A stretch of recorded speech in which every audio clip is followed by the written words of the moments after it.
The night smelled of fire and blood. King's Landing was burning.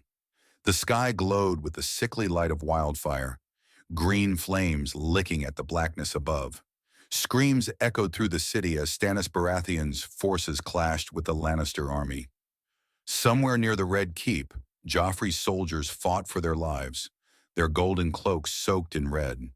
But here in her bedchamber, Sansa Stark sat frozen, clutching the torn remains of her dress, unsure whether to pray or cry. She had known for some time that there was no escape for her. She was Joffrey's plaything, a little bird in a gilded cage. But now, for the first time, there was a chance wrapped in steel and fury. The door creaked open. She gasped, shrinking away as a massive shadow filled the doorway. "Girl!" Sandor Clegane stood there, his burned face twisted in the dim candlelight. His eyes flickered over her, unreadable. His sword dripped with blood, and his cloak smelled of sweat and smoke. Sansa swallowed. "Sir? I'm not your bloody knight." His voice was rough, laced with something dangerous. His hand clenched at his sword's hilt. "The city's falling apart. Stannis is here. If you stay, you'll wish you were dead." Sansa could hardly breathe. "What? What do you mean?" "I'm leaving." His voice was low, almost soft in a way that scared her more than his usual growls. "Come with me." Her heart pounded. Run? With the Hound? The man who terrified her? The man who had once held a knife to her throat? She should have screamed, called the guards, but she didn't. Instead, she stared at him. He wasn't a knight. He had told her so 100 times. But neither was Joffrey nor any of the men who had laughed as they beat her. Her hands trembled. "Where would we go?" "Anywhere but here." His voice was impatient now. "North, maybe. Or the Riverlands. You have kin there, don't you?" She thought of her mother, of Robb. A faint spark of hope flickered in her chest. The ground shook as another explosion rocked the city. The distant roar of battle grew closer. Sansa hesitated no longer. She reached for the heavy cloak on her bed and threw it over her shoulders. The Hound's eyes flicked over her again, as if surprised she had agreed. Then he grunted and grabbed her wrist, pulling her forward. "We move fast. Stay close, or you're dead." And just like that, Sansa Stark fled the Red Keep. Sansa ran as fast as her trembling legs allowed, her fingers gripping Sandor's thick wrist. The Red Keep's stone walls, which had once felt like an inescapable prison, now blurred past her as they slipped into the shadows. The city was in chaos. The streets reeked of blood, burning flesh, and spilled ale. Soldiers in golden cloaks were either dead or drunk, their bodies slumped against walls or sprawled in gutters. Stannis' men surged forward like a tide, cutting down anyone in their path. Screams rang through the night, mingling with the clang of steel on steel. Sansa nearly stumbled as they reached the gate leading out of the keep. She felt Sandor's grip tighten around her wrist. "Move, little bird," he growled, half dragging her forward. She wanted to scream that she was trying, that she wasn't built for this madness, but she bit her lip and kept moving. A group of looters rushed past them, their faces wild with the thrill of violence. Sansa saw one of them, a man barely older than her, dragging a half-naked woman through the streets. She turned away quickly, her stomach twisting. This was no rescue. This was survival. Sandor led her through the back alleys, staying close to the shadows. His sword remained drawn, his eyes flicking back and forth like a wolf hunting for threats. Sansa's breath came in ragged gasps. The weight of her skirts dragged her down, and her slippers were no match for the rough cobblestone streets. "Too slow," the Hound muttered. Without warning, he spun and lifted her over his shoulder. Sansa barely had time to yelp before she was hoisted into the air like a sack of flour. She pounded weakly against his back, but he ignored her and kept moving. "This is undignified," she managed to say between gasps. "So is getting your throat cut," he snapped. She fell silent after that. They reached one of the smaller gates leading out of the city. A few terrified guards remained, but Sandor dispatched them quickly, his sword flashing in the dim light. Blood sprayed across the stones. Sansa clutched his tunic, swallowing down her nausea. With the last guard gurgling his final breath, Sandor pulled her through the gate.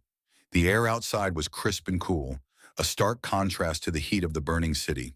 For the first time in what felt like an eternity, Sansa Stark was free. The road stretched before them, dark and endless. Sansa's breath came in ragged gulps as Sandor finally set her down on her feet. Her legs wobbled beneath her, but she forced herself to stay upright. The Red Keep was now just a silhouette behind them, with green wildfires still flickering over the city walls. She had escaped, but what now? Sandor wiped his sword on the cloak of a dead guard and turned to her.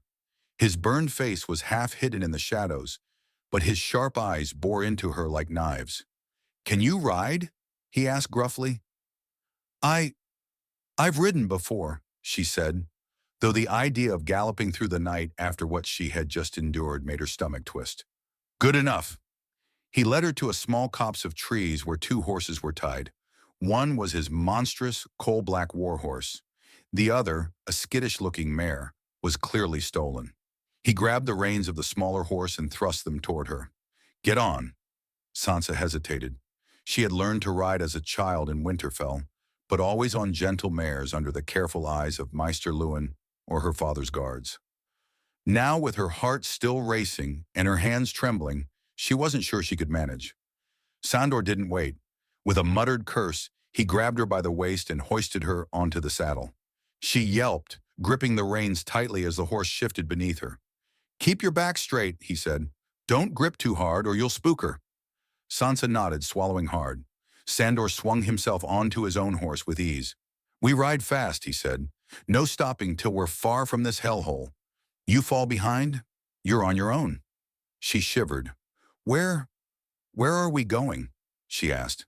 "The Trident first," he said. "After that depends on whether we're still breathing." Without another word, he kicked his horse into motion. Sansa had no choice but to follow. The road out of King's Landing was littered with corpses and abandoned weapons. The distant sounds of battle still echoed behind them, but the farther they rode, the quieter it became. Sansa focused on staying in the saddle, trying not to think about what she had left behind. Joffrey, the court, the whispers and the cruel laughter. She should have been terrified, but for the first time in a long while, Sansa Stark felt something new. Hope. The wind howled through the trees as they rode deeper into the night. Sansa's fingers were numb from gripping the reins, and every muscle in her body ached from the relentless pace Sandor set. But she didn't dare complain. She knew the cost of stopping. They were still too close to King's Landing. Lannister soldiers would soon be sweeping the roads, searching for survivors, deserters, and anyone foolish enough to flee. Sansa stole a glance at Sandor. He sat atop his massive warhorse like some dark specter, his burned face impassive, his sword never far from his grip. He hadn't spoken much since they'd left, only barking the occasional order. She knew he was dangerous, everyone did, but tonight he had saved her. The realization unsettled her. Sansa had spent so long dreaming of a knight in shining armor who would whisk her away from her misery, someone noble and gallant. Sandor Clegane was not that. He was blood-soaked, foul-mouthed, and brutal. And yet he was the only man who had ever offered her freedom. They rode until her body felt like it might break apart. Just when she thought she couldn't go any farther, Sandor pulled his horse to a stop near the edge of a riverbank. "We rest here," he muttered. "A few hours, no fire." Sansa nearly collapsed as she slid off the horse. Her legs buckled, but she caught herself before she hit the ground. The cold night air wrapped around her like ice. She pulled her cloak tighter and sat on the damp earth, her body aching from exhaustion. Sandor didn't sit. He remained standing, his eyes scanning the darkness. His hand rested on his sword. Even now, he was a man coiled for violence. Sansa hesitated before speaking. "Thank you for helping me," he scoffed. "Didn't do it for thanks." She frowned. "Then why?" He looked at her then, his dark eyes unreadable. For a moment she thought he wouldn't answer. Then, in a low voice, he said, "Because I hate the lot of them more than I hate you." It wasn't a kind answer, but somehow it felt more honest than anything she had heard in court. Sansa pulled her knees to her chest, exhaustion settling into her bones. Despite the chill, despite everything, her eyelids grew heavy. She was still afraid, still uncertain, but she was free, and for now that was enough. Sansa woke with a start, her heart hammering in her chest. The ground beneath her was cold and damp, the sharp scent of wet earth filling her nose. For a moment she panicked, disoriented, expecting to find herself back in her bedchamber in King's Landing, waiting for another day of Joffrey's cruelty. But then she saw Sandor. He was crouched a few feet away, his massive form blending with the shadows. His sword rested across his knees, and his sharp eyes scanned the surrounding woods. He hadn't slept. Sansa swallowed. She had spent so long fearing this man, avoiding his gaze at court, flinching whenever he spoke. But now he was all she had. She shifted slightly, her muscles aching from the hard ground. Sandor's eyes flicked toward her. "Up," he grunted. "We ride." Sansa pushed herself to her feet, wincing as her stiff legs protested. She wanted to ask where they were going, but she knew by now that Sandor only answered when he felt like it. The horses were still where they had left them, grazing quietly in the moonlight. Sandor helped her onto the mare, not gently but not cruelly either. He mounted his own warhorse with practiced ease. "Stay close," he said. "We don't stop again until we're clear of these roads." Sansa nodded. They rode in silence, the only sounds the steady clopping of hooves and the distant call of wolves. The trees closed in around them, the dense foliage casting eerie shadows. The air was heavy with tension. Sansa's mind drifted as they rode. What would her mother say if she knew she had fled with the Hound? What would Robb think? Would he even recognize her now, after everything she had endured? She clenched her jaw. It didn't matter. She couldn't afford to be the little girl who dreamed of songs and heroes anymore. They rode until the sky turned gray, with the first hints of dawn. The road had grown rougher, narrower, twisting through dense forest. Sandor finally slowed his horse. "We'll cut through the wood," he said. "Stay quiet." Sansa nodded, gripping the reins tightly. They had barely entered the thick brush when Sandor's entire body tensed. His hand went to his sword. Sansa followed his gaze and saw them. Men. A group of 5, maybe 6, blocking the path ahead. Rough-looking men, dressed in mismatched armor, their weapons crude but deadly. Bandits. Sansa's blood ran cold. One of them grinned, showing rotting teeth. "Well, well. What do we have here?" Sandor didn't move. "Not your concern." The bandit leader, a wiry man with a jagged scar down his cheek, tilted his head. His eyes landed on Sansa, and his grin widened. "She's pretty," he said. "A high-born lady, I'd wager. Must be worth something." Sansa's heart pounded. Sandor shifted slightly, placing himself between her and the men. His voice was low, dangerous. "She's not for sale." The bandits laughed. The leader stepped forward. "Oh, come now, friend. No need to be greedy. A girl like that, plenty of men would pay well for a taste." Sansa gripped the saddle, bile rising in her throat. Sandor moved so fast she barely saw it. One moment he was sitting on his horse, still as stone. The next his sword flashed, and the leader's head hit the ground with a wet thud. For a heartbeat, the world was silent. Then chaos erupted. The bandits lunged. Sandor roared, swinging his blade in a brutal arc. Steel met flesh. Blood sprayed across the trees. Sansa couldn't breathe. She clutched the reins as Sandor cut down another man, his blade sinking deep into his chest. The others hesitated, realizing too late that they had made a terrible mistake. One turned to run.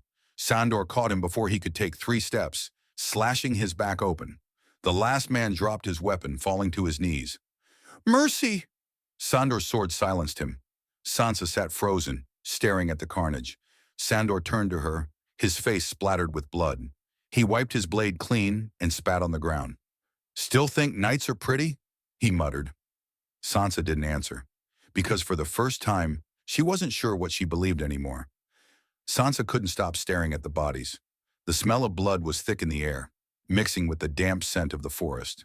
The earth was dark with spilled life, and the stillness that followed the violence was worse than the screams.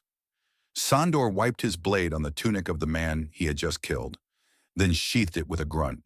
His eyes flicked toward her. "Don't just sit there gaping. This is the world, girl. Best get used to it." Sansa forced herself to look away from the corpses. The nausea rose in her throat, but she swallowed it down. She had seen death before. Her father's head on a spike. Ser Roderick's execution. The butcher's boy murdered for nothing. But this was different.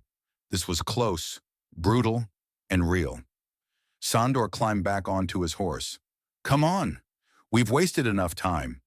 She hesitated for just a moment before nudging her horse forward, avoiding the dead men on the ground. They rode in silence. Sansa's heart was still racing, but she forced herself to think. She had once believed that knights were noble, that men fought with honor. But Sandor had been right all along. There was no honor in this world. There was only survival. And Sandor had just killed for her.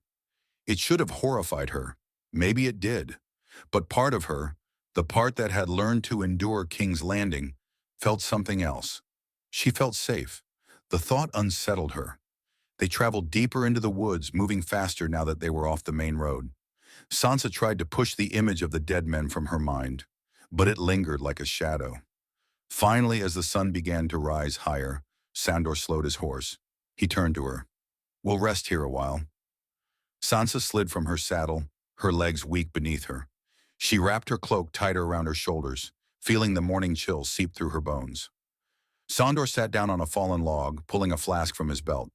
He took a long swig before offering it to her. She hesitated. What is it? Stronger than you can handle, he said. Sansa narrowed her eyes. Then before she could overthink it, she reached out and took the flask. She tipped it back and immediately choked, the liquid burning down her throat like fire. She coughed, her eyes watering, as Sandor let out a low chuckle. Thought so. She wiped her mouth, glaring at him. It's horrible, he smirked. Sansa handed the flask back and sat down on the cold ground, pulling her knees to her chest. For a while, neither of them spoke. The only sounds were the rustling of the leaves and the distant chirping of birds. Then quietly she asked, Why did you come back for me? Sandor didn't answer right away. He stared at the ground, his jaw tight. Finally he muttered, Because I couldn't stand to see you in that place any longer. Sansa blinked. She hadn't expected an answer, much less one that felt so honest. Before she could say anything, he stood, stretching his broad shoulders. Come on, little bird. We're not done running yet. Sansa took a deep breath and got to her feet. She didn't know where this road would lead, but for the first time in a long while she wasn't afraid to find out. The wind carried the scent of damp earth and pine as they pressed deeper into the wilderness. The further they rode, the more the world of King's Landing felt like a distant nightmare. There were no gold cloaks, no sneering nobles, no Joffrey, only the rustling trees, the quiet crunch of hooves on fallen leaves, and the steady presence of Sandor beside her. They spoke little. Sandor wasn't a man of conversation, and Sansa had learned enough from court to know when silence was wiser than words. But as the day stretched on, exhaustion gnawed at her. Her body ached from hours on horseback, and hunger was a dull, twisting pain in her stomach. It wasn't until the sun hung low in the sky that Sandor finally slowed his horse and dismounted. We'll stop here for the night. Sansa barely managed to slide off her own horse before her legs gave out beneath her. She caught herself on a tree, breathing heavily. Sandor watched her struggle but said nothing as he began gathering wood. As night fell, he managed to build a small fire, just enough for warmth without drawing too much attention. Sansa sat close to the flames, wrapping her cloak tightly around herself, her fingers still stiff with cold. Sandor tore into a strip of dried meat and tossed a piece toward her. She caught it awkwardly, staring at it for a moment before taking a hesitant bite. It was tough, salty, and unpleasant, but she forced herself to chew. Hunger outweighed her distaste. Sandor smirked. Not what you're used to, is it, little bird? She swallowed, straightening her back. No, she admitted, but I'm not the same little bird I was. Something flickered across his face, but it was gone before she could read it. He grunted, taking another bite of his food. Sansa hesitated before asking, Do you think my mother is still at Riverrun? Sandor didn't look up. Maybe, maybe not. War changes things fast. She nodded, staring into the fire. War had already changed everything for her. After a long silence, she asked something that had lingered in her mind for days. And what about you? Sandor raised an eyebrow. What about me? What will you do when we reach the Riverlands? He smirked, but there was no humor in it. Hadn't thought that far. She studied him. You don't want to go back to King's Landing? His expression darkened. I'd rather slit my own throat. Sansa believed him. She looked down at her hands. You could go anywhere then. Start over. He chuckled low and bitter. Men like me don't get to start over, girl. Sansa didn't know how to respond to that. The fire crackled between them. For the first time she realized how strange this was, how impossible. A few weeks ago she had feared Sandor Clegane as much as she had feared Joffrey. But now sitting across from him in the wild, far from the world that had caged her, she felt something else entirely. Not fear, something closer to trust. She wasn't sure if that was foolish, but it was real. The fire burned low, its embers glowing like dying stars. Sansa sat with her knees drawn up, listening to the sounds of the forest, the distant hoot of an owl, the rustling of leaves in the night wind. Sandor sat across from her, sharpening his sword with slow, deliberate strokes. For the first time since they had fled King's Landing, she felt a strange sort of calm. She had spent so long in a world of whispered lies, poisoned smiles, and silken threats. But here in the wild, there were no masks. Sandor was as brutal as ever, but at least he was honest. And though she would never admit it aloud, that honesty made her feel safer than she had in years. She watched him for a long moment before speaking. When we get to River Run, what if my mother isn't there? Sandor didn't look up. Then we keep moving. Sansa bit her lip. And if she is? His sharpening stone paused for just a fraction of a second before he continued. Then you're her problem. She frowned. And you, he snorted. I doubt your mother wants a dog like me hanging around. Something about the way he said it made her stomach twist. She thought of how he had saved her, how he had killed to protect her.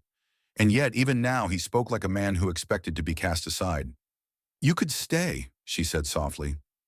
Sandor finally looked up. His dark eyes were unreadable in the firelight. With the Tullys? With your precious brother, the young wolf?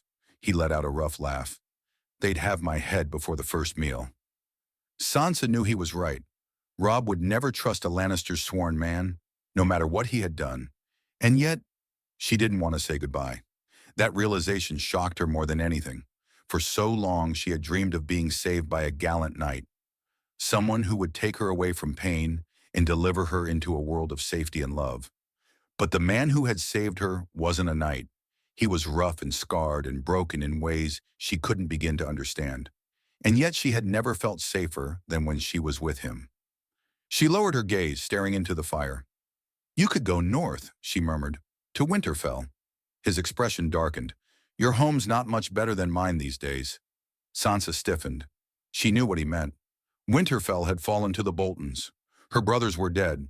Her home was gone. She swallowed hard. Then where? Sandor exhaled heavily, setting his sword aside. I don't know, girl. His voice was softer now, almost tired. I've never been much good at thinking ahead. Silence stretched between them. Finally he stood. Get some sleep. Sansa hesitated, then nodded. She curled up beneath her cloak, listening to the quiet crackling of the fire. She didn't know what would happen when they reached the Riverlands. Maybe her mother was alive. Maybe she wasn't. Maybe Sandor would leave. Maybe he wouldn't. But for now she wasn't alone. And for now that was enough. As her eyelids grew heavy, she whispered, Thank you, Sandor. The Hound said nothing, but as the fire flickered, she thought she saw him watching over her. And for the first time in a long while, she slept without fear.